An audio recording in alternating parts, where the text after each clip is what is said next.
Breaking news overnight. FTX founder Sam Bankman-Fried arrested in the Bahamas, set to face a judge this morning after U.S. prosecutors filed criminal charges in connection with the multi-billion-dollar collapse of his crypto company.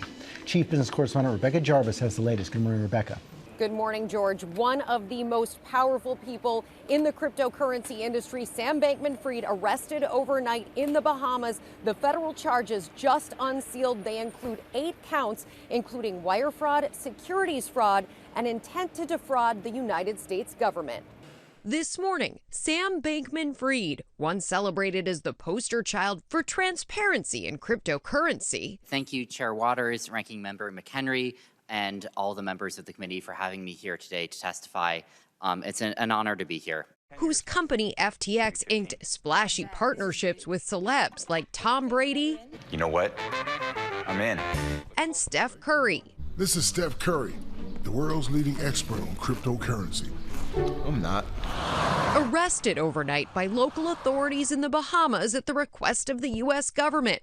Charged by the U.S. Attorney's Office for the Southern District of New York. The move coming just 4 weeks after Bankman-Fried's cryptocurrency exchange, FTX, one of the largest in the world, valued at over $32 billion earlier this year, filed for bankruptcy. Our George Stephanopoulos sitting down with Bankman-Fried in the Bahamas for his first network interview shortly after. A lot of people look at you and see Bernie Madoff. Yeah. I mean, I don't think that's who I am at all, but I understand why they're saying that. People lost money. In fact, FTX customers lost billions. At issue now is why. 30-year-old Bankman-Fried allegedly used FTX customer deposits to fund risky bets at the other company he created and owned, a hedge fund called Alameda. Are you worried about going to jail? There are a lot of things that are worrying me right now. And, you know, as best as possible, I'm trying to focus on what I can do going forward to be helpful and, you know, let whatever, you know, regulatory and legal processes are happening play out as they will.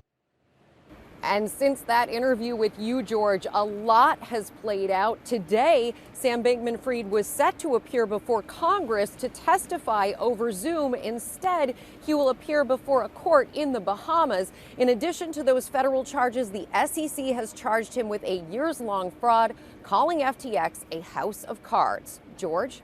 Rebecca, thanks. Let's get more on this from our chief legal analyst, Dan Abrams. Pretty quick arrest. Yeah, he won't be able to avoid extradition, by the way. I mean, there's just no way. The Bahamas and the United States have a very firm agreement in place, and you can already tell as to where things are going right now. As you point out, very quick arrest, very quick in terms of the relationship between the Bahamians and the United States. 2 things that I find interesting about the timing of the arrest. Number one, he was supposed to testify in front of Congress today.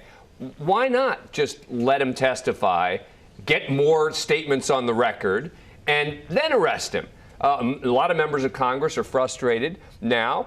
You know, it is sort of interesting that they decided to do it the day before. Also, the fact that they did it under seal. They clearly wanted to act quickly, make sure he didn't go anywhere, and get that arrest in place. That's under seal. The SEC just moments ago announced charges against him as well. Yeah, I mean, and that's not surprising either. I mean, you know, I think it's both of them are of concern. I think the federal criminal charges are even of more concern to him. But look, I think this is just the beginning of the legal process. Think we're going to see those interviews like the one I did in these indictments? Absolutely.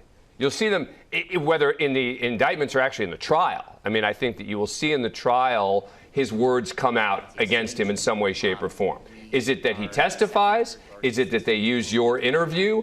But there's no doubt, I think, that they are going to use them in some way. And this is why, even when someone says, I didn't do anything wrong, right? I'm not guilty of this. That doesn't mean that prosecutors won't be able to use it in some way against you. And we know he defied legal advice to do those interviews. Absolutely, yeah. Dan Abrams, thanks very much.